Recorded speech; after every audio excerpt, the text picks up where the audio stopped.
The Timekeeper. I invite you to experience my new story about a soldier's honor, betrayal, and justice. I hope you enjoy it. Please support with a like and subscribe if you do. Chapter 1. My name is Michael Ryan. I'm 34 years old and recently learned I'm dying. At least that's what I was told. 15 years in Delta Force taught me to survive anything: desert conditions with minimal supplies, 16 ways to neutralize an enemy, resisting interrogation techniques. But now my enemy is time, and maybe a few flesh and blood enemies I didn't see coming. 1. Dr. Bennett's office screamed wealth, expensive leather furniture, abstract art, soft lighting. I sat across from him while he deliberately studied my file. My wife, Rachel, gripped my hand too tightly. "Mr. Ryan," he removed his wire-rimmed glasses, "I'm afraid the news isn't good." For me, the world didn't blur with emotion. Instead, everything sharpened. Tactical assessment kicked in automatically. Dr. Bennett's subtle cologne, the barely audible hum of the air conditioner, Rachel's fingers pressing into my palm. "What's the timeline?" I asked directly. Bennett paused theatrically. "Progressive neuromyelitis, an autoimmune condition where your body attacks its own nervous system." "How long, doctor?" A flicker of annoyance crossed his face. "About 12 months, perhaps longer with aggressive treatment." 12 months, Rachel whispered, leaning against me. Oddly, I felt no shock. In Mosul once my unit took heavy artillery fire. 2 men died instantly. I remember the strange clarity that settled over me then. I felt it again now. Symptoms. Initially headaches, dizziness, weakness. Later, numbness in extremities and coordination issues. Eventually partial paralysis, respiratory difficulties, cognitive decline. "So I die slowly and painfully," I stated. "Michael," Rachel interjected sharply. Her reaction seemed rehearsed. Something was off. Bennett outlined treatment options. I refused them all. "If I have 12 months, I'll spend them on my terms, not in hospitals." Rachel and Bennett exchanged a quick glance I almost missed. "Michael, you need treatment," Rachel argued like she was addressing a stubborn child. "Need? I've been through hell already. If I'm going through one more round, it won't be from a hospital bed." Bennett nodded with surprising respect. "I understand, but you'll need these medications to manage symptoms." He prescribed drugs, gave me pamphlets, and scheduled follow-ups. I nodded mechanically, already formulating a plan. If death was coming, it would be on my terms. 2. The Great Barrier Reef stretched beneath me, alien and beautiful. I descended toward a tiger shark gliding between coral formations. My dive instructor, a weathered Aboriginal man named Cooper, had reluctantly agreed to this cage-free encounter. "Usually only suicidal folks or thrill-seekers ask for this," he'd said. "Which are you?" "Just dying," I'd answered honestly. His expression had softened. "Then you're exactly where you need to be." 2 months had passed since Bennett's diagnosis. I'd left Rachel most of our money and sold my stake in the security firm I'd established after retirement. I created a list, not a bucket list, but a tactical plan for my final mission. New Zealand came first, skydiving over Milford Sound. When I stepped into emptiness from 14,000 feet, I felt only clarity, no fear. After years of PTSD-fueled nightmares, this free fall brought strange peace. After Australia, I tackled the Himalayas, not crowded Everest but the more technical Manaslu. At high camp, I met a Sherpa monk meditating in the bitter cold wearing only thin robes. "You have died many times already," he told me in perfect English. "Death is not your enemy but your companion." "How would you know?" I offered him hot tea from my thermos. "I see time in people. Yours is like an hourglass, running empty and yet somehow refilling itself." That night, I slept without nightmares for the first time in years. With each adventure, summiting Kilimanjaro, crossing the Atacama Desert, rafting in Alaska, I reconnected with myself. Rachel called less frequently, but always questioned whether I was taking my medication. "I'm worried," she'd say. "Dr. Bennett says you should be experiencing symptoms by now." And when I took the pills, I did experience symptoms: disorientation, nausea, impaired coordination. But when I skipped doses, I felt fine. In a Tibetan hotel, after 3 days of trekking that should have left me exhausted, I examined the pill bottle. No pharmaceutical markings, just a printed label and dosage. That night I flushed half my supply down the toilet. My funds were dwindling fast, but what good is money when your time is running out? 3. I landed in Washington at 2 a.m., a month earlier than planned. My last days in Thailand learning Muay Thai had left fresh bruises across my body, evidence I could still feel pain. A taxi dropped me at our suburban colonial-style house. It was 3:15 a.m., but lights were on in the bedroom. Rachel was a night owl. I approached quietly, automatically nodding an unfamiliar vehicle in the driveway, a new BMW 7 Series. Too expensive for our neighborhood. The front door was unlocked, unusual for Rachel, who was paranoid about security. Inside, I caught an immediate whiff of men's cologne I never used. Bergamot and cedar, Bennett's signature scent. My training kicked in. I processed each detail methodically. 2 wine glasses on the kitchen counter, one with lipstick, a man's cashmere coat hanging by the door, 2 phones on the entry table, Rachel's with its cracked screen and another in an expensive leather case. Then female laughter from upstairs, breathy, intimate. My pulse slowed, vision sharpened, time stretched as it does in combat situations. I set down my bag and moved silently up the stairs, using techniques perfected through years of special operations. No rage clouded my judgment, only tactical assessment. This felt like a mission I'd been unknowingly preparing for. 4. Our second floor has a simple layout, 3 bedrooms and a bathroom. The master bedroom sits at the end of the hallway overlooking the backyard. The door was slightly ajar, a strip of warm light cutting across the carpet. I positioned myself beside the door, listening. "He won't be back for another month, right?" Bennett's voice, relaxed and confident. "Definitely," Rachel replied. "When he called yesterday, he could barely form sentences. The medication is working perfectly. And financially, everything's set. He signed power of attorney immediately. Insurance is approved with me as sole beneficiary. Good thing we handled it before his adventures. The medical examiner would never approve such a policy now. 3 million and the house, David. We can finally open that private clinic you've wanted." I shifted position to see through the crack. Our bed, now their bed. Rachel visible only partially, bare shoulder, dark hair. Bennett sat on the edge, shirt unbuttoned. "When can I wear this openly?" Rachel asked, holding something to the light.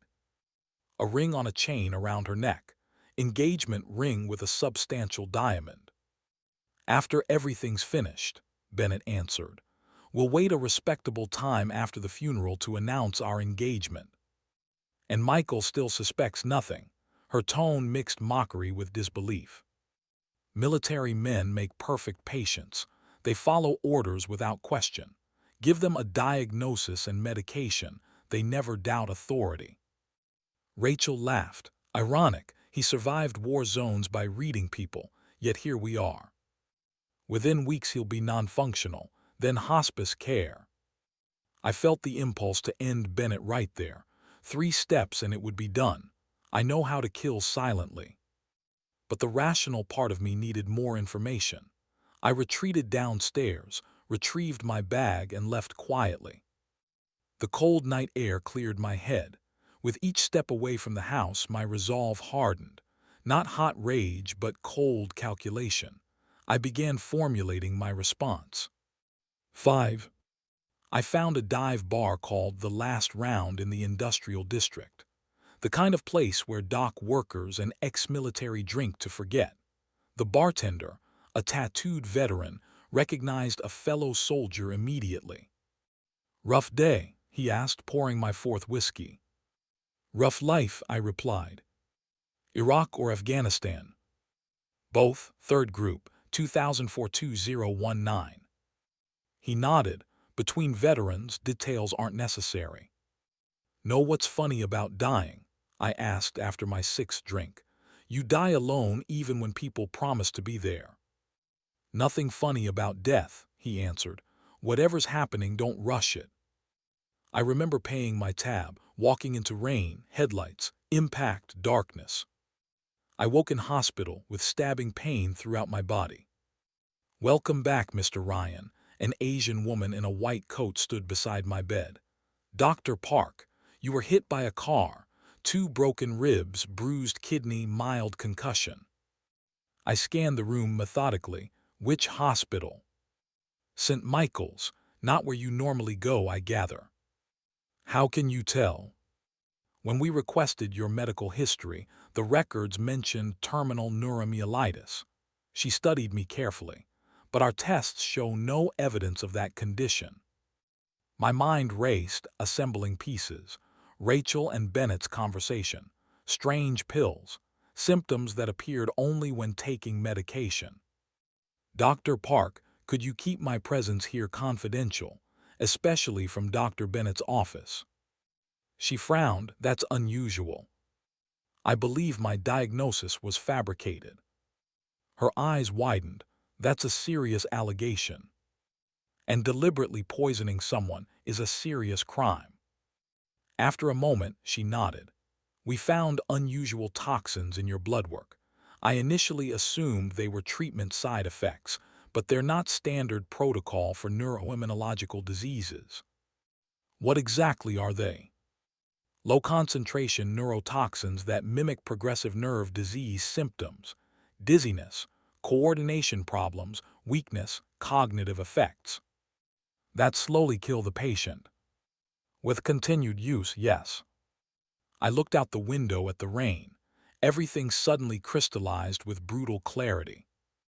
"Dr. Park, what would you do if someone tried to murder you with a fake diagnosis?" She considered carefully before answering. "I'd gather evidence, and I'd be extremely cautious." "Zix." When I called Rachel, her panic sounded genuine, almost. "Michael, where are you? The police said you were hit by a car." I pictured her face, wide eyes feigning concern, perfect eyebrows drawn together in rehearsed worry. "I'm at St. Michael's." I deliberately weakened my voice. "Don't remember much, woke up here." "Which hospital?" "We're coming immediately." "St. Michael's, got hit crossing the street." I added a convincing cough. "Oh God, David, Dr. Bennett is with me. We're on our way." Dr. Park stood listening. After I hung up, she sat beside the bed. "I assume you have a plan." "Beginning of one," I replied, sitting straighter. "But I need your help." An hour later, when Rachel and Bennett rushed in, they found exactly what they expected: a gaunt man with a pale face connected to an IV drip. "Darling," Rachel embraced me with exaggerated tenderness. "We were so worried." Bennett maintained professional distance, but unmistakable anger flickered in his eyes. "What happened, Michael? You were supposed to be in Thailand." "Wanted to surprise you." I manufactured another coughing fit. "And got surprised by a careless driver instead." Dr. Park entered with a tablet. "Dr. Bennett, I'm Dr. Park, Mr. Ryan's attending physician. May I discuss his condition with you?" They moved to the corner. Bennett tensed visibly as Dr. Park showed him test results. "His condition has deteriorated faster than expected," Bennett stated loudly. "This accident likely accelerated his disease progression." "Interesting you mention progression," Dr. Park replied calmly. "Our comprehensive tests show no signs of the underlying condition in his records." Bennett recovered quickly. "You haven't performed the specialized tests necessary to diagnose progressive neuromyelitis." "Actually, we have. Let me show you our complete panel results." While they debated, Rachel returned to my bedside, taking my hand in her cold fingers. "We'll take you home soon. I'll care for you myself." "You look happy," I whispered, watching her reaction. "What? Of course not. I'm terrified for you." "No, you're glowing, like something good happened." "Michael, that's the medication talking. You know hallucinations are part of your condition." I noticed her free hand unconsciously move toward her neckline, where the ring hung concealed. Bennett returned, professional concern masking fury. "We need to transfer you to my facility immediately. This accident could significantly impact your treatment plan." Dr. Park intervened. "With respect, my patient isn't stable enough for transport." "Medically speaking," Bennett insisted through clenched teeth, "his condition requires specialized care your hospital can't provide." Doesn't our disagreement about whether the diagnosis exists cast doubt on the need for such care? Bennett barely contained his rage. His hands flexed unconsciously, the gesture of someone contemplating violence. "Rachel," I said weakly, "I need to stay here a few days. Dr. Park is helping me." "But Michael," genuine surprise crossed her face, "David has been treating you from the beginning." "That's precisely what concerns me." I closed my eyes, feigning exhaustion. "Please, just a few days." Bennett stepped closer. "Michael, you don't understand the risks of delaying proper treatment." I met his gaze directly. "What risks exactly, doctor?" Our eyes locked. I saw the moment fear cracked his professional veneer. "Give him 48 hours to recover from trauma," Dr. Park suggested. "Then we'll reassess transfer options." After they left, Dr. Park locked the door. "They'll return with lawyers soon." "I know. We have 2 days at most before they find a way to remove me." "And then?" "I'll let them," I explained. "I need to see how deep this goes, where other patients are, what documentation exists. The only way is to play along while running my own operation." Dr. Park studied me with concern. "You're risking your life. These people have already tried to kill you slowly. If they realize you know." "Risk comes with the job." I straightened despite the pain in my ribs. "Now I have something I didn't before." "What's that?" "They think I'm dying. I know I'm not, and I intend to keep it that way." I opened my palm, revealing a tiny voice recorder, capturing everything Bennett and Rachel had said. "This is just the beginning, Dr. Park. The clock's been reset, and now time works for me." Chapter 2. 3 days at St. Michael's gave me time to develop a strategy. Dr. Park provided cover, officially reporting my deteriorating condition due to my disease. Rachel and Bennett believed they controlled the situation, unaware I was running a counterintelligence operation. 15 years in special operations taught me that successful undercover work depends on two things: convincing deception and accurate intelligence. I could handle both. I wasn't just gathering evidence for myself. I needed to understand how many others had fallen victim to their scheme. 1. Rachel met me at our front door with rehearsed compassion. Bennett had arranged everything: wheelchair, medical bed in the living room, new medications. "You need rest," Rachel fussed, adjusting pillows. "David says your condition is advancing faster than expected after that terrible accident." I faked a tremor, nodding how her eyes briefly flashed with satisfaction rather than concern. "In the Himalayas," I whispered, "a monk told me death and I are old friends." "You've always been dramatic," she dismissed. "This is just another battle we'll fight together." "We," the word sounded hollow from someone planning my death. Bennett arrived next morning to examine me and adjust my treatment. "The progression is accelerating," he told Rachel as if I weren't present. "We need to modify our approach." "How much time do I have?" I slurred my speech deliberately. They exchanged glances, a beat too long. "We should think in terms of weeks now, not months," Bennett replied vaguely. When they went to the kitchen, I emptied the IV bag into a specialized container hidden in the mattress. Dr. Park had agreed to analyze these medications. I wasn't taking anything they gave me. Everything went either into collection vials or down the toilet. During their absences, I installed miniature cameras at strategic locations. My special operations surveillance training proved useful. One camera in the bedroom vent, another in the living room clock, a third in the kitchen air return. On the third day, I captured Rachel on a call while she thought I was sedated. "No, he suspects nothing," she whispered by the window. "Everything's proceeding as planned. Yes, I personally monitor his medication. No improvements. Actually, he's deteriorating daily." After a pause, "I understand your concerns, Mr. Jennings, but David guarantees the insurance payout. All documentation is prepared. Yes, we've discussed hospice transfer. Within the week, I expect." Mr. Jennings, insurance. I added this to my mental investigation map. That evening Bennett returned. Through my phone monitor, I watched Rachel greet him with a passionate kiss in the hallway. "How's our patient?" Bennett asked. "Getting weaker," Rachel giggled. The sound chilled me. "Your new formulation works beautifully." They entered the living room, where I pretended to sleep with labored breathing. "We should discuss transferring him to Serenity Gardens," Bennett said quietly. "In his condition." "Isn't it premature?" Rachel seemed concerned, but not about me. "Not all paperwork is finalized. What if he—" "He won't recover," Bennett stated flatly. "At the facility, we can control everything more effectively, without witnesses." Rachel nodded. "I'll tell him it's for his comfort and dignity." I continued feigning sleep, while they discussed the details of my dignified death. 2. Serenity Gardens sat an hour outside the city, an isolated estate surrounded by high walls.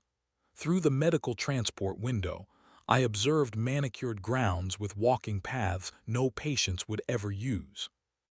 Armed security checked our vehicle at the entrance, men with military bearing in dark uniforms with the facility's logo. "Serious security for a hospice," I commented. "It's for patient protection," Rachel squeezed my hand. "Many wealthy clients here." "Or wealthy victims," I added, watching her lips tighten. Bennett greeted us at the entrance to an imposing colonial building. He wore a white coat with a director's badge. "Welcome to Serenity Gardens," he smiled. "Your new home, Michael." The interior resembled a luxury hotel retrofitted for medical use. Marble floors, antique furniture and artwork alongside medical equipment, nursing stations, and the omnipresent smell of antiseptic. My assigned room had panoramic views of a small lake. I immediately assessed security features. Electronically locked door, Bennett ostentatiously pocketed the keycard. Sealed windows with reinforced glass, surveillance cameras disguised as smoke detectors, and a call button that likely recorded audio. "This room locks from outside?" I asked, feigning confusion. "Standard safety protocol," Bennett explained smoothly. "Some terminal patients become disoriented and might harm themselves accidentally." I was introduced to the staff. Head nurse Mrs. Winters, a tall woman with a stone face and avoiding eyes.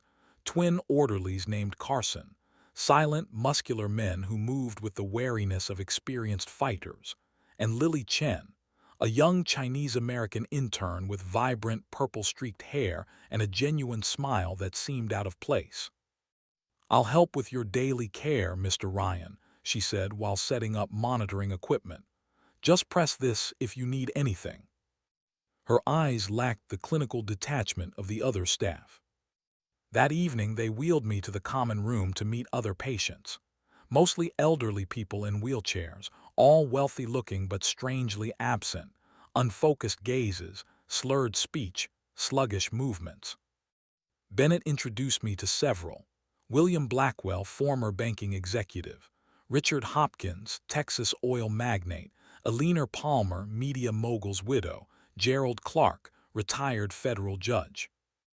I methodically assessed the facility like any mission environment. Exit points.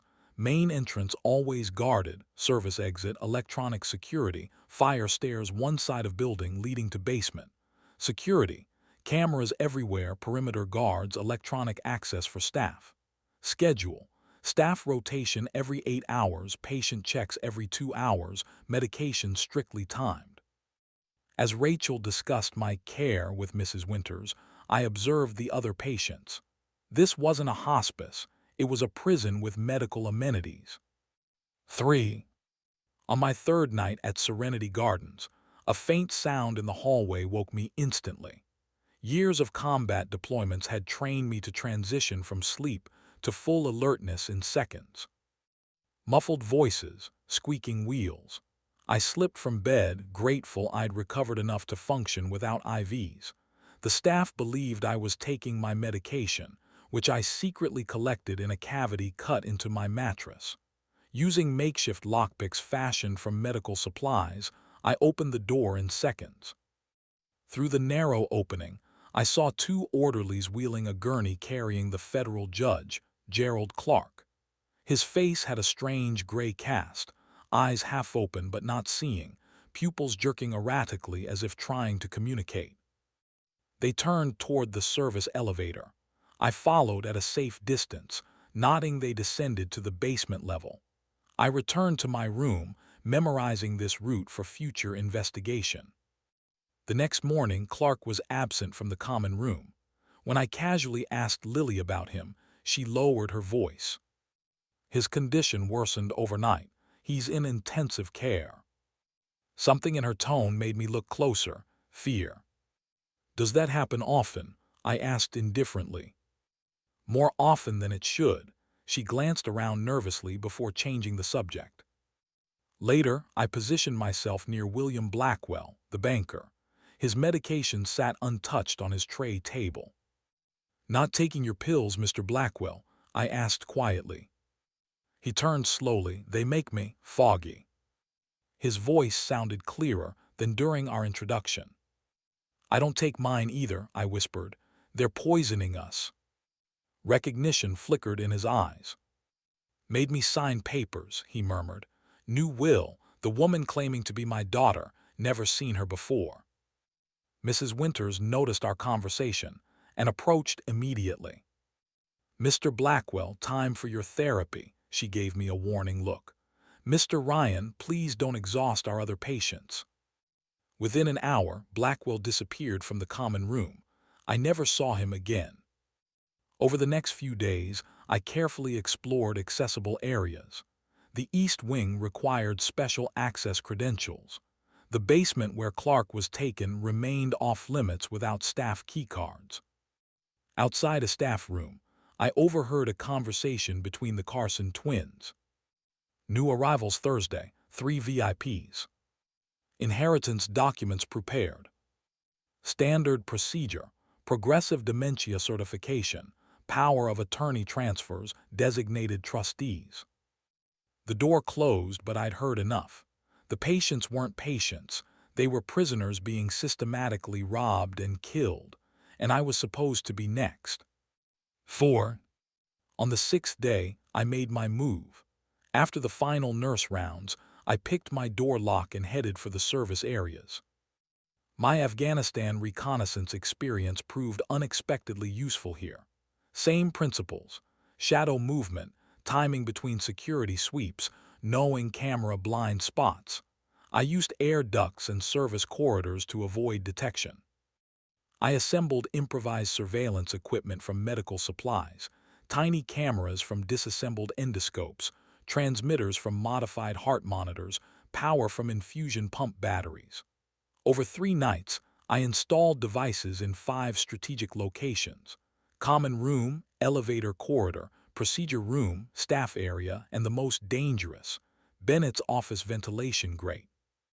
The transmitter connected to a patient tablet I'd modified.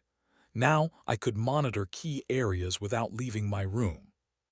The recordings quickly provided results. Staff routinely administered unmarked substances not documented in official charts.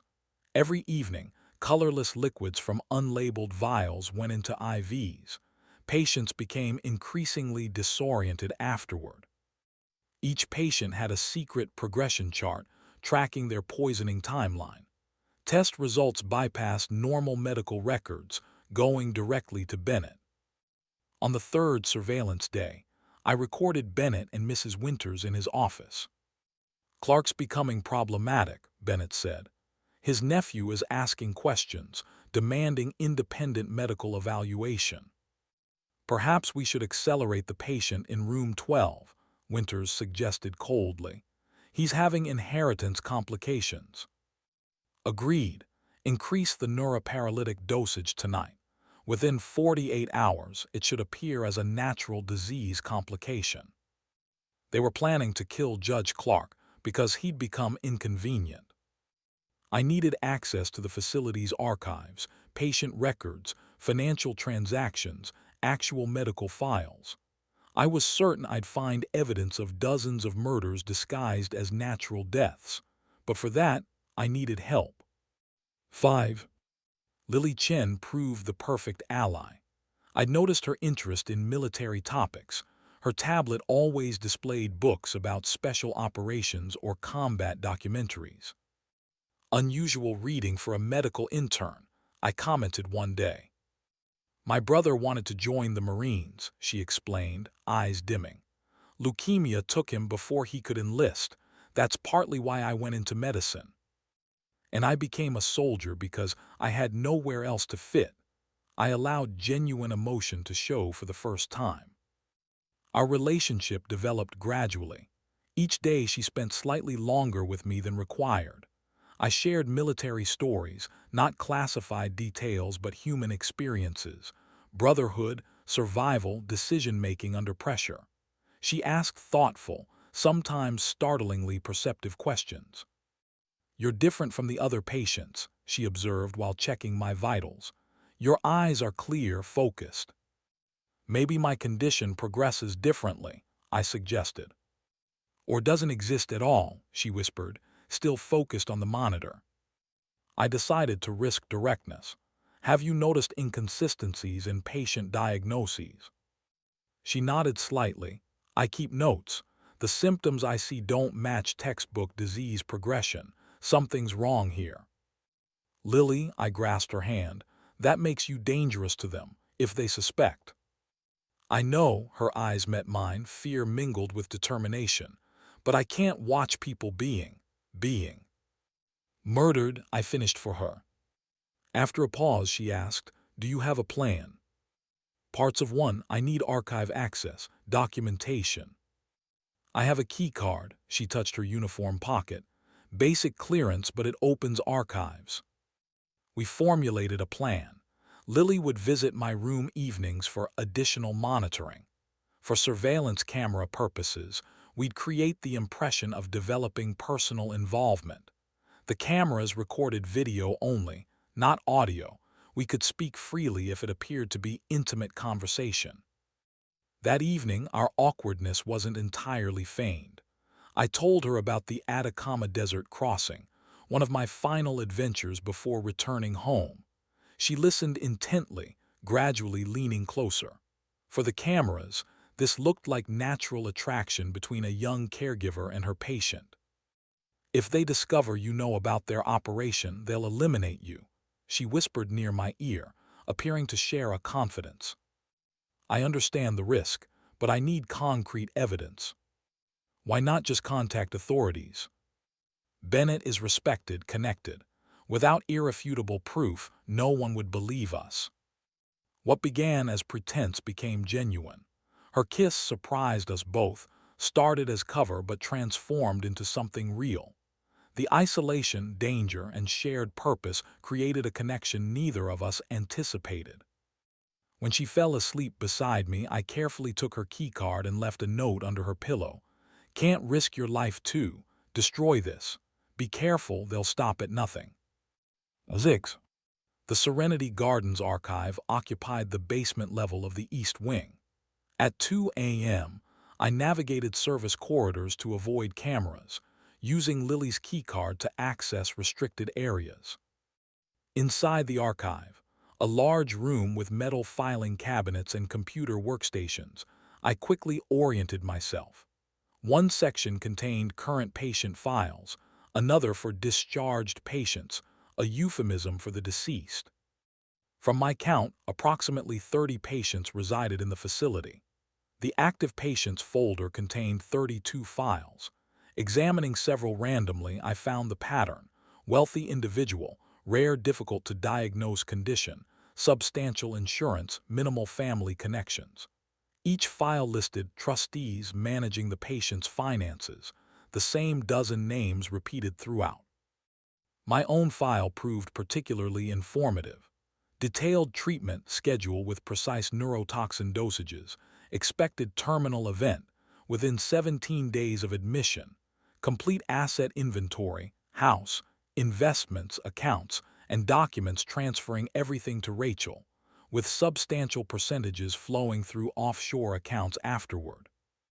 The financial records showed over 120 patients processed through Serenity Gardens in 3 years. Care costs ranged from $50,000 to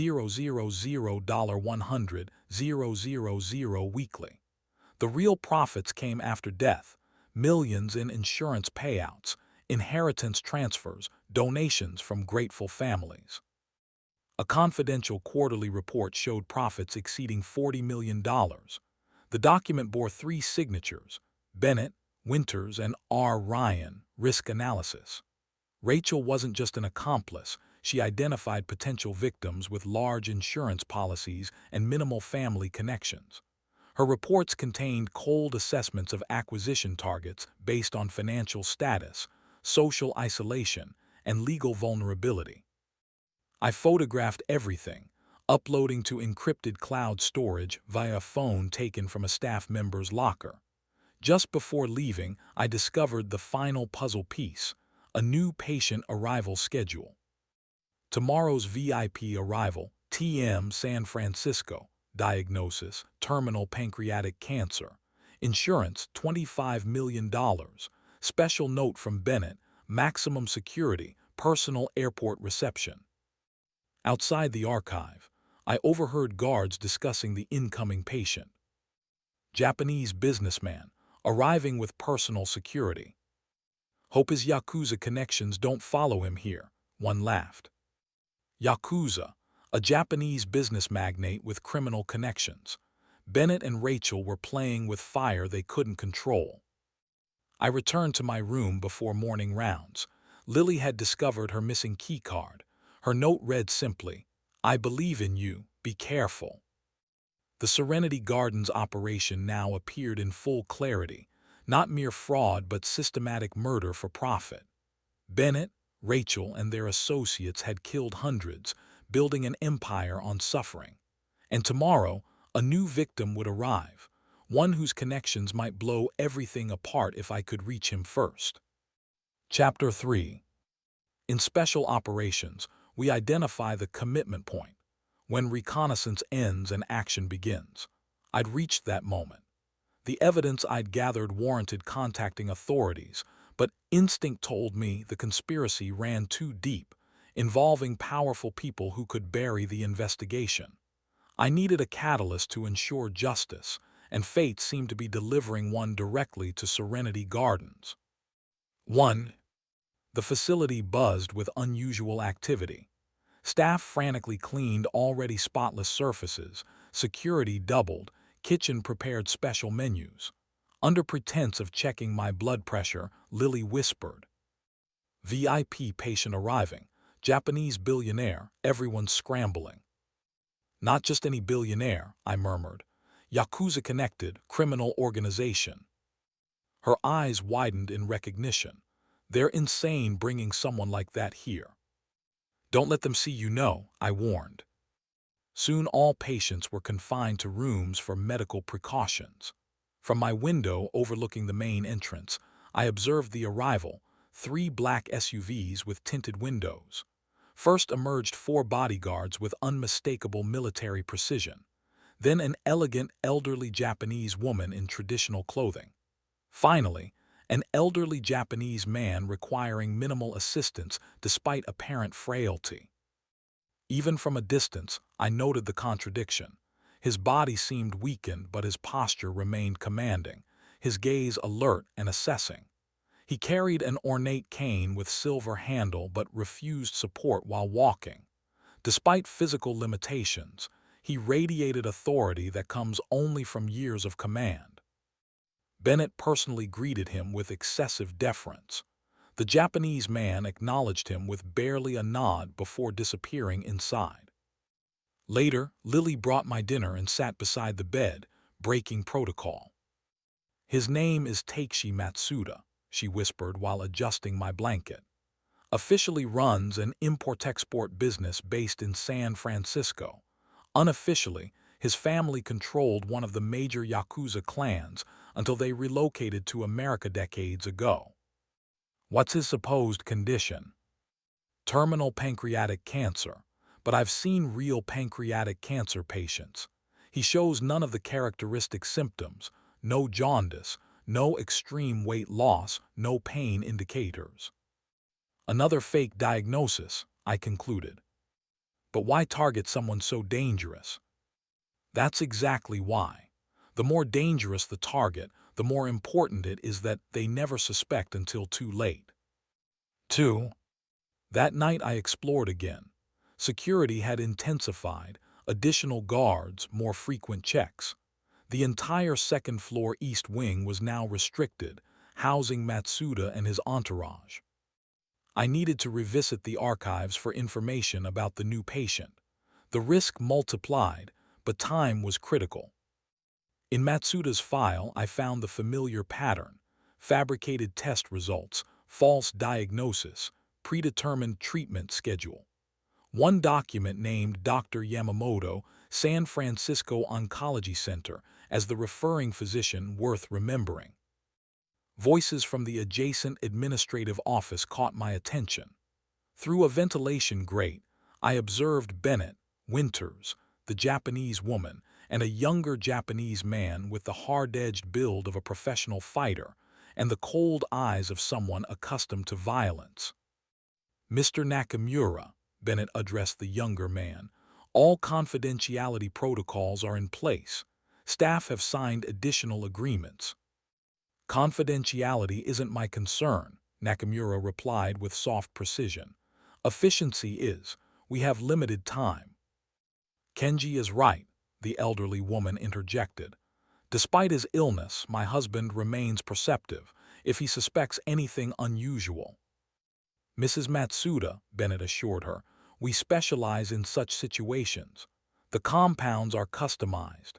Symptoms will develop gradually, mimicking natural disease progression."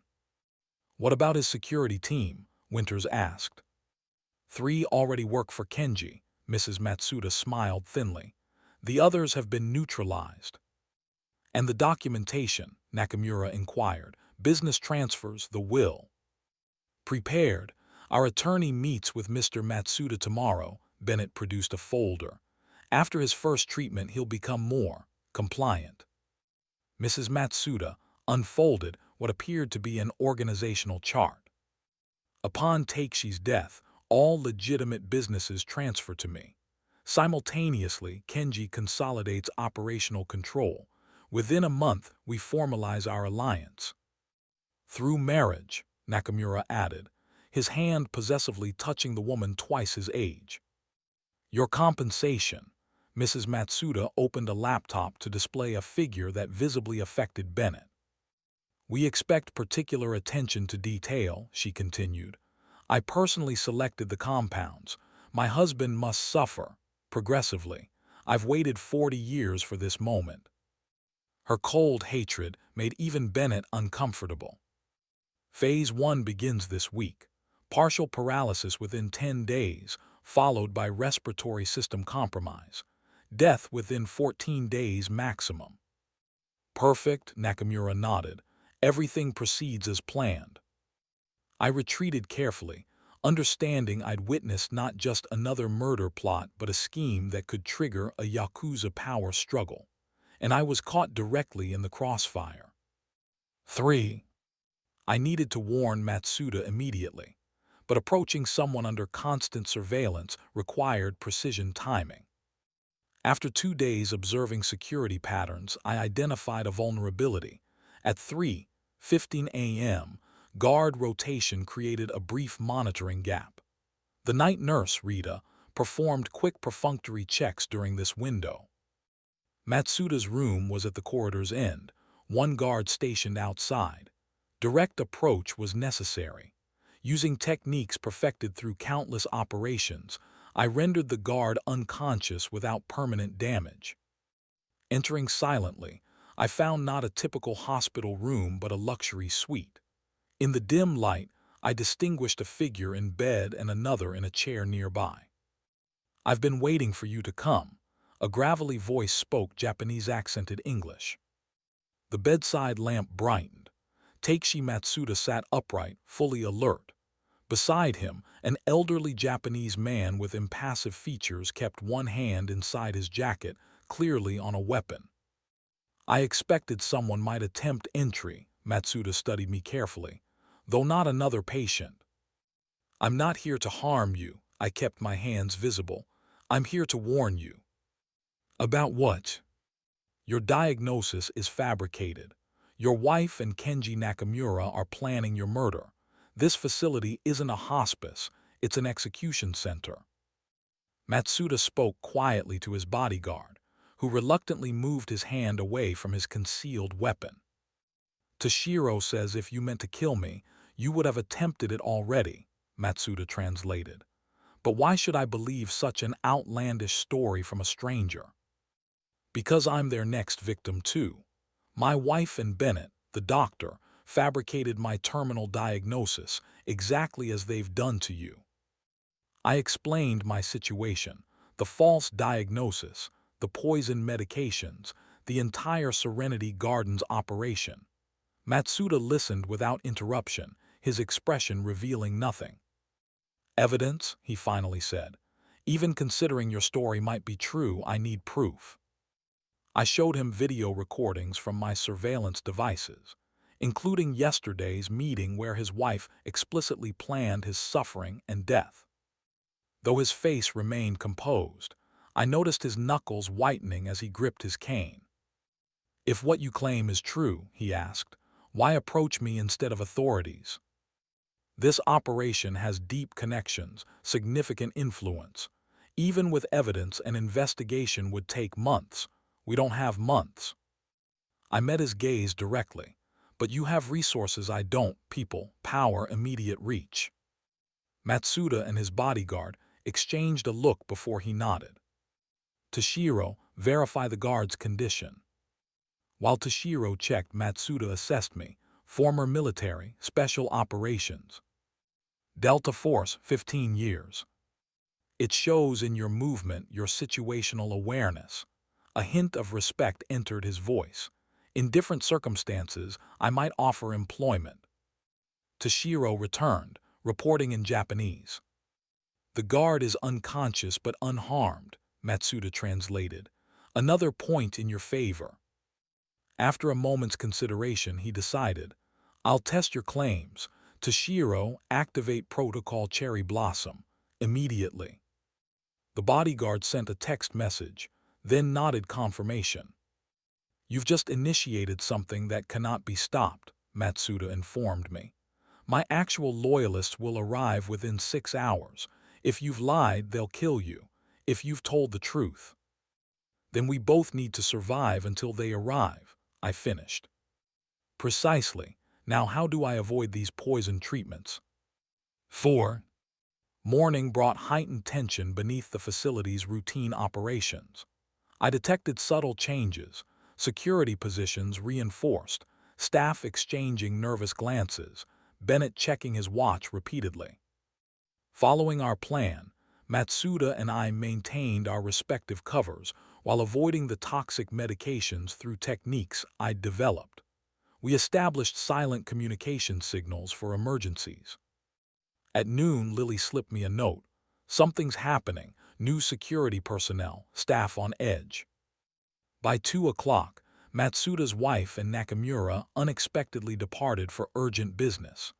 I watched their vehicle speed through the gates. By 3, security had tripled. Patients were confined to rooms under quarantine protocols. Bennett locked himself in his office with several of Nakamura's men. I needed to check on Matsuda. Using a bathroom emergency as pretext, I slipped away from my nurse and headed toward his suite. The corridor was ominously empty. His door stood slightly open. Inside, I found 2 guards dead from precise neck wounds, professional execution style. Matsuda himself was gone. Had Setsuko and Nakamura somehow discovered our meeting? Where had they taken him? Automatic gunfire outside answered my question. Through the window, I saw a firefight erupting at the main gate between facility security and dark-suited Asian men emerging from black SUVs. Matsuda's loyal forces had arrived ahead of schedule. Almost simultaneously, gunshots echoed from the West Wing. The battle had begun on multiple fronts, Matsuda's forces attacking from outside, while Nakamura's embedded agents engaged from within. I rushed to the common room where panic had overtaken patients and staff. Lily was attempting to calm disoriented elderly residents. "Where's Bennett? Where's my wife?" I demanded. "East Wing," she answered, voice shaking. "What's happening?" "Yakuza war. This building is becoming a battleground." I quickly outlined the situation. "We need to evacuate the patients," she insisted. "Emergency exits. Through the basement, but doors are locked with." More gunfire, closer now, interrupted her. "Get everyone to the service stairwell in the West Wing," I instructed. "I'll handle the locked doors and create a diversion." While Lily organized evacuation, I retrieved improvised explosive devices I'd assembled from medical supplies and hidden in my mattress. Non-lethal but powerful enough to breach doors and create distractions. I descended to the basement, verified the electronic locks on the evacuation route, and placed the first device to blow the hinges while minimizing collateral damage. The gunfire intensified above. Time was running out. 5. Within minutes, chaos consumed the facility. Nakamura's men exchanged fire with Matsuda's forces throughout the building, with patients and staff caught between. I detonated the first device. With a controlled blast, the emergency exit doors collapsed. "This way," I directed Lily, who led nurses and wheelchair-bound patients down the corridor. "Follow the tunnel to the boiler room. There's an exterior exit there." "What about you?" Fear and concern filled her eyes. "I have unfinished business." More staff arrived with additional patients. "Go now," I ordered. "I'll hold them off." Once the evacuation began, I returned upstairs. The pristine facility had transformed into a war zone. Broken glass, bullet casings, and blood spattered the once immaculate floors. I headed toward the administrative wing, certain Bennett and Rachel would be destroying evidence. En route, I encountered one of Nakamura's men aiming at a fleeing nurse. Recognizing Lily, I moved instantly, using hand-to-hand techniques to neutralize the threat permanently. I claimed his weapon. "Michael," Lily stared in shock. "I told you to evacuate." "There are armed men blocking the west corridor." Her voice trembled. "Stay close. Do exactly as I say." I navigated us through the combat zone to the kitchen, a temporary safe haven. "Hide in the walk-in freezer." I indicated the heavy metal door. "Lock yourself in. Don't open for anyone until the shooting stops." Returning to the conflict, I continued searching for Bennett and Rachel.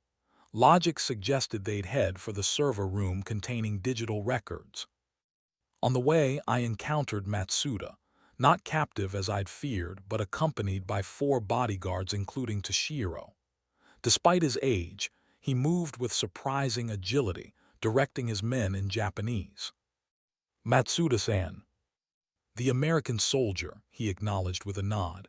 "You were correct. I owe you a debt. However, I have personal matters to attend." "You're looking for your wife." And her ambitious friend, yes. They're heading for the server room, East Wing basement. All electronic records are stored there. Matsuda issued commands, sending 3 guards in that direction. He turned to me. Weapon. I offered the pistol I'd taken. Surprisingly, he declined. I prefer something more personal. Toshiro produced 2 traditional katanas from a long case, presenting one to his master. Come, Matsuda's smile contained something primally chilling. Show us the way. 6. The server room occupied the lowest basement level, a large space with equipment racks, blinking lights, and climate control systems. We accessed it through service corridors, eliminating Nakamura's sentries silently en route. Through the glass door, I spotted Bennett and Rachel frantically removing hard drives from a server rack, placing them in a metal case.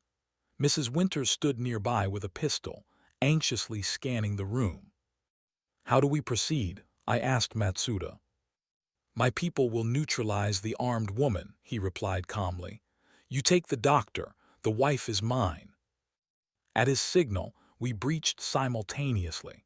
One of Matsuda's men disabled Winters with a precisely thrown blade before she could fire. Another secured the perimeter. I tackled Bennett before he could reach his weapon. One kick to his wrist, a quick grapple, and he was pinned with his own gun against his head. Michael, disbelief filled his eyes. How? Thought I was dying. I struck him with the pistol grip, splitting his lip. Surprise. Rachel froze, external hard drive clutched in her hand. Her gaze darted between me and Matsuda, who approached with his katana held like an extension of his arm. Michael, she attempted a conciliatory smile, there's been a terrible misunderstanding. It wasn't my idea, she backed away. Bennett forced me to. Still lying, I cut her off, even now. I noticed her eyeing a technical door at the room's rear, a potential escape route. Give me the drive, I demanded. It contains evidence of every murder committed here. And what will you do with it? She sneered suddenly. Go to the police. You think they'll believe a mental patient over a respected doctor and grieving wife? Hand over the drive, I repeated, stepping forward. Bennett suddenly triggered a hidden alarm. Sirens blared as water poured from ceiling sprinklers, the emergency fire suppression system. Too late, Bennett shouted over the noise. Everything will be destroyed. Water quickly covered the floor. Electrical systems began shorting out, creating hazardous conditions. Matsuda-san, we must leave, Toshiro urged. Rachel seized the opportunity, throwing equipment at me before bolting for the technical door. Bennett broke free and followed. The evidence, I shouted, pursuing them. Matsuda gestured for his men to retreat while he followed me. Water rose to our knees as electrical systems sparked dangerously. Gunfire echoed ahead. Bennett and Rachel had encountered Nakamura's men, who'd also been seeking the server room. I charged forward through rising water. Bennett stood surrounded by Nakamura's men, clutching the case of hard drives. Seeing me, he shouted something in Japanese. His new allies opened fire, forcing me behind a concrete pillar. The water level continued rising as electrical systems failed catastrophically. I spotted an electrical panel nearby. Using the pistol handle, I pried it open and cross-connected circuits to create a controlled short circuit, triggering an explosion that breached a wall partition. In the ensuing chaos, I lunged toward Bennett. Disoriented by the blast, Nakamura's men retreated.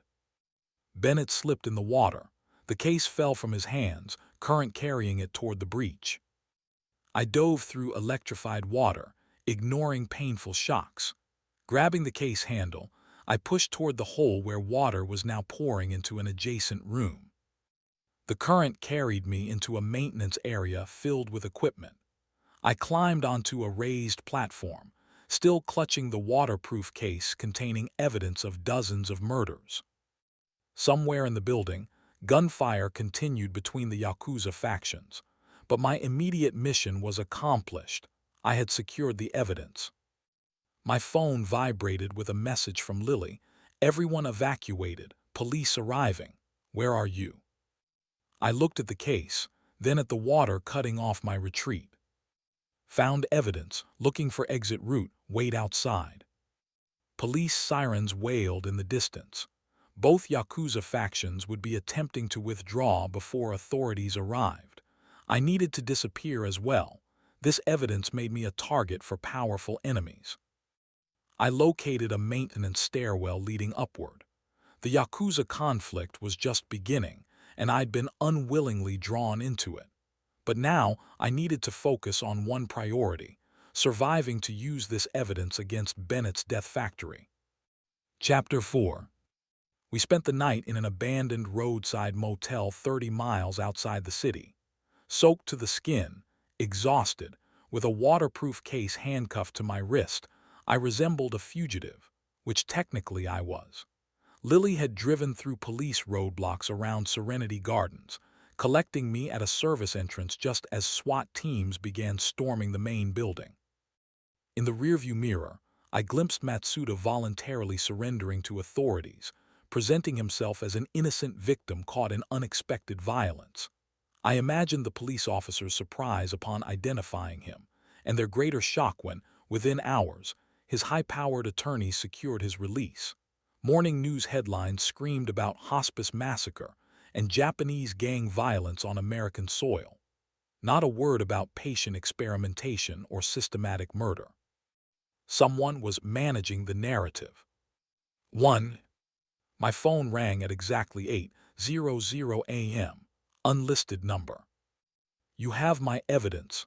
I have your enemies," Matsuda stated without preamble. "Time to conclude our business." He provided an address in the mountains and a meeting time, adding, "I'll send transportation. Don't concern yourself with surveillance." The line went dead. Lily watched me anxiously. During our night together, we developed the intense connection that forms between people who have survived extreme circumstances. She'd treated my wounds. I'd shared the complete truth about Bennett's operation. "These are Yakuza," she whispered. "You don't understand what you're getting involved with." "Actually, I do," I kissed her forehead gently, "which is precisely why you're staying here." "No, I should." "Listen," I gripped her shoulders. "You saved dozens of lives yesterday. That's more than most people accomplish in a lifetime. But this next phase isn't something you can walk away from. Nakamura's people will be hunting witnesses. You need to disappear." I removed a duplicate hard drive from the case. "If something happens to me, only if something happens to me, send this to the FBI. Otherwise, they'll come for you too." She whispered a prayer in Mandarin as we parted. I didn't understand the words, but the protective intention was clear. A black SUV with tinted windows arrived precisely on schedule. The driver, a stone-faced Japanese man, conducted a thorough security check before we departed, finding only the case with the original drives. We drove for 3 hours, taking circuitous routes through mountain roads to detect surveillance. Finally, we turned onto a private access road deep in the forest. At its end stood traditional Japanese gates flanked by armed guards. "Matsuda Ryosoku," the driver announced respectfully. The gates swung open. Matsuda's mountain compound impressed with both scale and traditional aesthetics. The winding approach revealed multiple discrete security positions integrated into natural surroundings. The main residence followed classical Japanese architectural principles: extensive wooden structures with curved roofs, surrounded by meticulously maintained gardens. Toshiro met me at the entrance. "Master Matsuda awaits in the tea house," he bowed slightly. "But first, there is something to see." We passed through minimalist interior spaces with paper screens, dark wood, and calligraphy scrolls. In the final room, Toshiro slid a panel revealing stairs to a subterranean level. Below, I discovered a high-tech command center with surveillance systems and communications equipment. The main monitor displayed drone footage of an oceanfront property. Nakamura's safe house, Toshiro explained, located 4 hours ago. Other screens showed thermal imagery of people inside. 4 figures in the central room were highlighted with red outlines.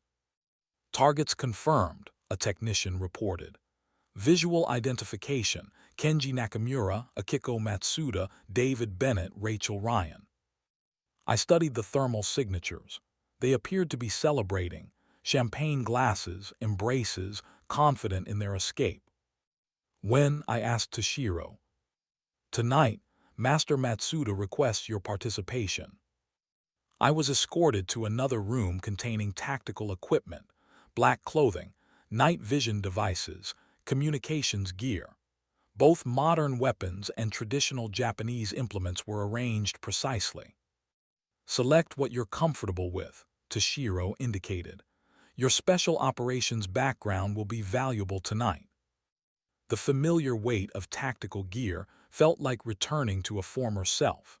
My hands moved automatically through equipment checks, while my mind processed the implications of what was developing.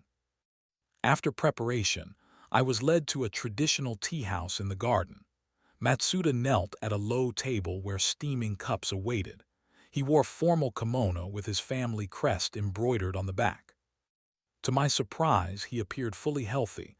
All signs of weakness vanished, movements precise, gaze sharp.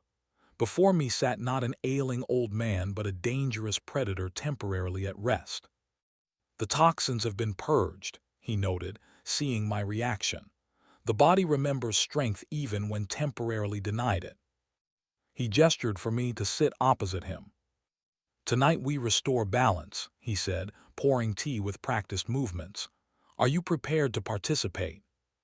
I'm ready to finish what I started. Matsuda's slight smile acknowledged my response. That is a warrior's answer, not a philosopher's. It will suffice. 2. Our insertion team landed on Nakamura's compound at 2:13 a.m., when human circadian rhythms reached their lowest point. Guards were neutralized with silent efficiency, tranquilizer darts, hand-to-hand techniques, garrots. No gunshots, no alarms. We split into 3 teams. Toshiro's unit secured all exits. A second team disabled security and communications. My team, myself and 2 Matsuda operators, would capture the primary targets. I moved through the house using infiltration techniques perfected through years of special operations. Night vision showed 4 heat signatures in the master bedroom, 2 sleeping, 2 awake. We synchronized our breach, sedative gas through ventilation, simultaneous entry through doors and windows. The targets had no response time. Inside, Rachel and Bennett slept in a king-sized bed, while Nakamura and Mrs. Matsuda conversed quietly by the bar. A pistol lay on the table between them, but Nakamura couldn't reach it before a specialized dart struck his neck, paralyzing his body while leaving his consciousness intact. Mrs. Matsuda attempted to scream. My hand covered her mouth. Silent, I whispered. If you want to live, make no sound. Recognition widened her eyes when she saw me. Not fear, cold fury mixed with something like respect. Bennett and Rachel received rougher treatment, dragged from bed to floor, bound and gagged. Even in this situation, Rachel managed to look indignant, as if rude awakening were the greatest of her concerns. Targets secured, I reported through my comm unit. No casualties. Understood, Matsuda responded. Transport to extraction point. 15 minutes later, an unmarked helicopter landed on the beach behind the house. The prisoners, hooded and restrained, were loaded aboard. I sat beside Rachel, observing her rapid, shallow breathing as panic set in. Don't worry, I said, knowing she could hear through the hood. Death won't come quickly. Cruel, perhaps, but I wanted her to experience a fraction of the terror felt by victims of her scheme as they slowly died in Serenity Gardens. During the return flight, I contemplated how dramatically my situation had changed. A week ago, I believed myself dying, prepared for solitary end-of-life suffering. Now I participated in an operation to capture and likely execute 4 people, including my wife. What distinguished me from them? That I acted from justice rather than greed, that their crimes deserved punishment. The helicopter landed at Matsuda's compound.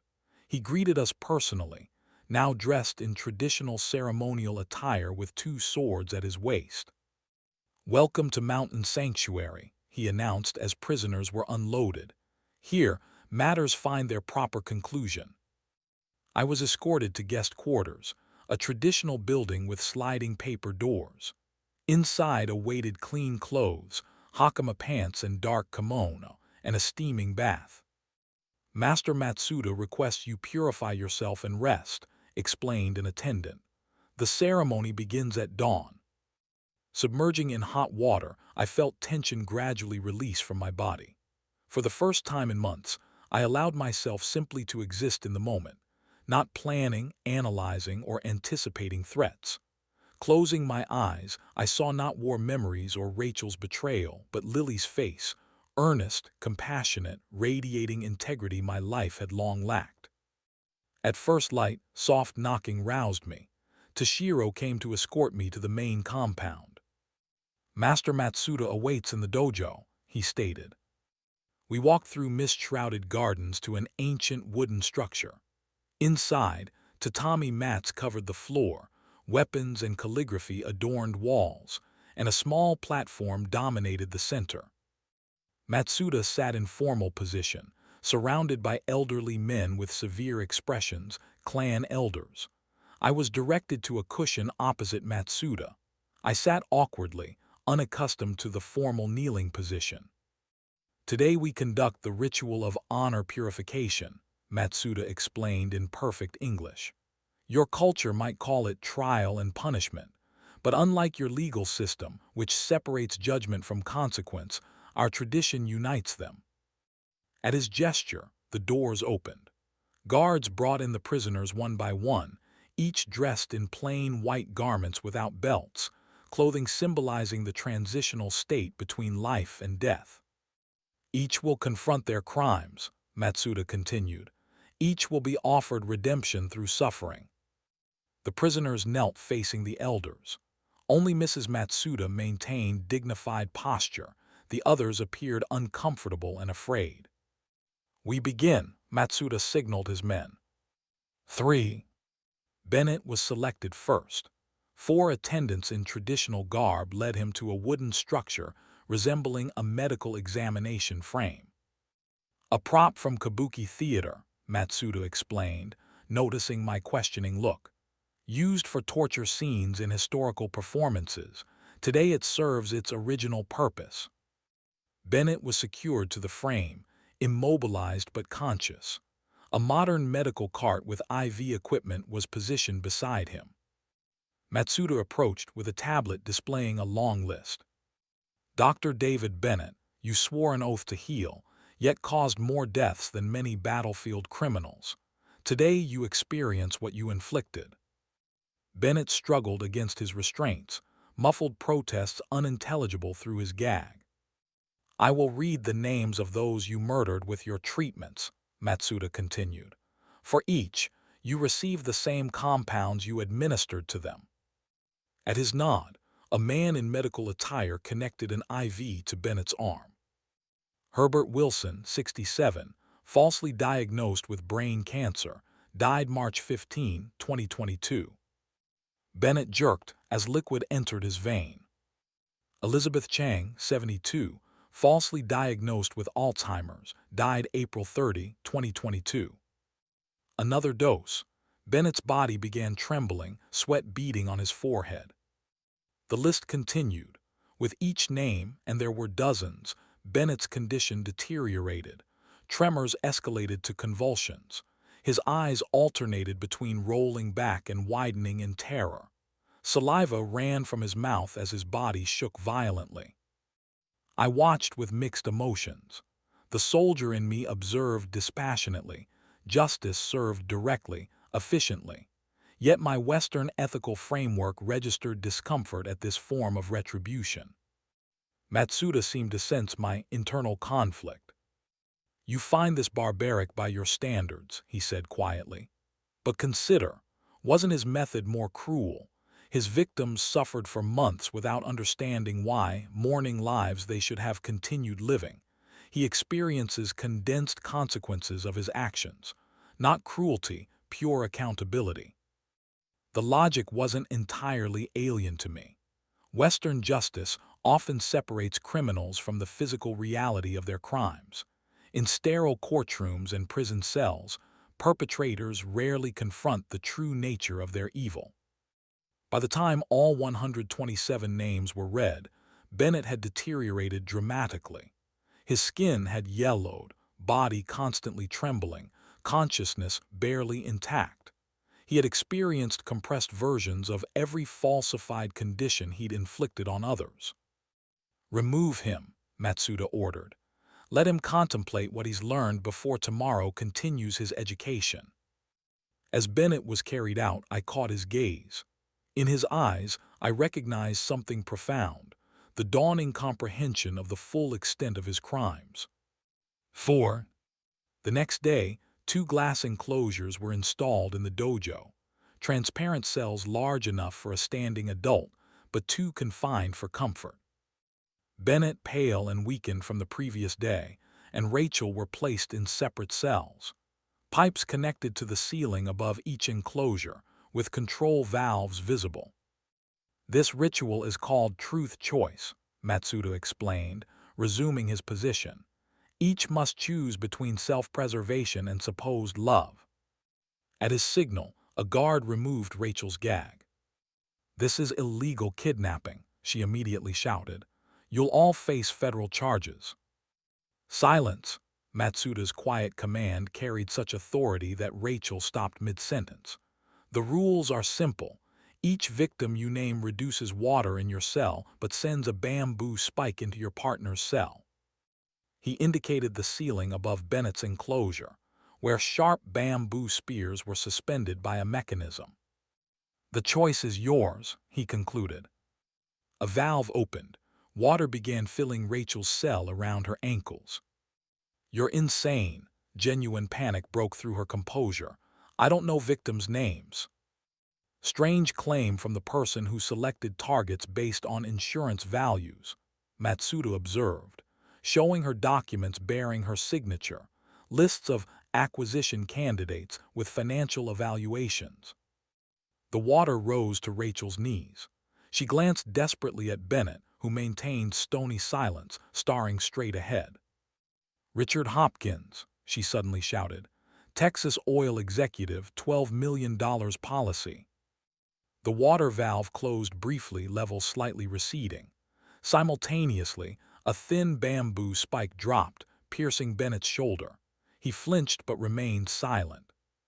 "William Blackwell, banker, $15 million coverage." Another spike fell, penetrating Bennett's forearm. He still made no sound, though pain showed in his eyes. Rachel looked between rising water and Bennett. Something transformed in her expression. The last vestiges of pretense vanished, revealing pure self-preservation. "Gerald Clark, federal judge, $10 million. Eleanor Palmer, media heiress, $18 million. Charles Donovan, industrialist, $20 million. With each name, spikes dropped into Bennett's cell, gradually turning him into a human pincushion. Blood ran down the bamboo shafts, pooling on the floor. Yet he neither begged for mercy nor asked her to stop, only watched her with dawning recognition of her absolute betrayal. Rachel continued reciting names mechanically, without hesitation or remorse. Her memory proved exceptional, recalling precise insurance values and death dates for each victim. After 57 names, the water in her cell had receded to ankle level. Bennett hung in his cell, bleeding from dozens of punctures but still conscious. "Interesting," Matsuda observed. "You sacrificed him without hesitation, the man you planned to marry after your husband's death." Rachel met his gaze directly. "I never intended to marry him. He was just a tool like everyone else. Bennett made a sound between laugh and groan. And you were a defective tool, he managed with difficulty. Unreliable. Matsuda nodded, as if confirming a theory. Take them away. We've learned what we needed. As guards removed them, Bennett bloodied but dignified, Rachel physically unharmed but morally exposed, I caught my wife's eyes. They contained neither remorse nor fear, only continuing calculation. Even now, she assessed escape possibilities. I realized I'd never truly known this woman. 5. Last to face judgment was Akiko Matsuda. Unlike the others, she maintained composure despite captivity and humiliation. She knelt in the dojo's center on a special mat. To my surprise, Takeshi Matsuda rose and yielded his position to the eldest council member. For this ritual, the husband cannot judge his wife, Toshiro explained quietly. Clan law forbids it. The elder spoke formally in Japanese. Toshiro translated. Akiko Matsuda, born Nakano, you stand before the council not as the clan leader's wife, but as a betrayer of blood and honor. You violated sacred vows and plotted the death of your husband, lord and clan head. She replied with calm dignity. Toshiro continued translating. She claims she acted in the clan's interests, that Master Matsuda became too traditional for modern business realities, that his adherence to old ways threatened their position. The elder shook his head disapprovingly. If you perceive flaws in leadership, a wife's duty is to counsel privately. A clan member's duty is to voice concerns in council. An honorable person challenges directly. Instead, you chose deception, poison, and betrayal. She responded with hardened tone. She says the Yakuza world has no place for samurai principles anymore, that only the adaptable survive, that women have always been shadows, gaining power only through indirect means. The elder listened impassively before pronouncing. The council decides. Akiko Matsuda no longer exists for the clan. The severance ceremony commences now. Clan members entered, perhaps 30 men and women of various ages. Each carried a white cloth strip. One by one, they approached Akiko, cut their cloth with a ceremonial knife, and placed pieces in a bronze bowl before her. The cloth was ignited, thin smoke rising toward the ceiling. Symbolic destruction of all connections, Toshiro explained. After this ceremony, she ceases to exist for the clan. Her name will never be spoken, images destroyed, memory erased. Notably, Takeshi Matsuda didn't participate, observing from a distance with expressionless face. When the fire extinguished, Akiko was led away, maintaining outward composure though fear briefly flickered in her eyes, her first visible emotion. Where are they taking her? I asked. To the reflection pit, Toshiro replied. A small underground cell with minimal provisions where traitors contemplate their crimes until their souls achieve clarity. How long will she remain there? As long as necessary, perhaps days, perhaps longer, Master Matsuda will decide. After the ceremony, I noticed Matsuda had disappeared. He ascends the mountain path for meditation, Toshiro informed me. He requests you join him at dawn tomorrow. 6. I climbed the ancient stone path as first light touched the eastern horizon. The trail appeared centuries old, steps worn smooth by generations of feet. After the intensity of recent days, this solitary ascent brought unexpected calm. Matsuda waited at a rocky overlook commanding views of the valley below and distant mountain ranges. He sat in meditation, facing the sunrise. I joined him silently. We watched as golden light gradually illuminated the landscape, transforming darkness into vibrant color. Beautiful, I finally said. Each dawn reminds us, Matsuda replied, that even the longest night concludes, and that every beginning contains its ending. He turned to me. What will you do now, Michael Ryan? I considered carefully before answering. The evidence from Serenity Gardens should become public. Should it? Matsuda studied me intently. Consider implications, media spectacle, investigation disrupting survivors' lives, years of legal proceedings forcing victims to relive trauma repeatedly, and the result, prison sentences for your wife and Bennett. Is that sufficient justice? I remained silent, weighing his perspective. Alternative approach, he continued. My organization has identified all victims. We can anonymously return stolen funds to families through charitable foundations, provide medical support to survivors, and ensure perpetrators never harm others again. That's not exactly legal, I observed. Justice and law aren't always identical, Matsuda answered. Sometimes balance supersedes procedure. From his kimono, he produced a small object wrapped in silk. Unfolding the cloth revealed an ancient dagger in lacquered sheath inlaid with pearl. This kaikin belonged to my family for 4 centuries. Our women carried it to defend their honor. He extended it toward me. Now it belongs to you. Why? I hesitated to accept such a significant artifact. Because you understand honor's cost and the necessity of balance. Though Western-born, your spirit recognizes Eastern principles of duty and justice. He placed the weapon in my hands. This represents responsibility. Every disruption requires restoration. Every imbalance demands correction. I accepted the dagger, feeling its weight, not just physical but historical, symbolic. What happens to Rachel? I asked. She received her lesson. The choice is now theirs. Matsuda shrugged slightly. Your wife lost herself long ago. Her punishment is continuing existence as herself. The sun cleared the horizon, bathing the valley in golden light. Matsuda rose, leaning on his cane again, appearing elderly but radiating inner authority that seemed connected to the land itself. I have a proposition, he said. I require someone who understands both worlds, East and West, violence and compassion, legal procedure and true justice.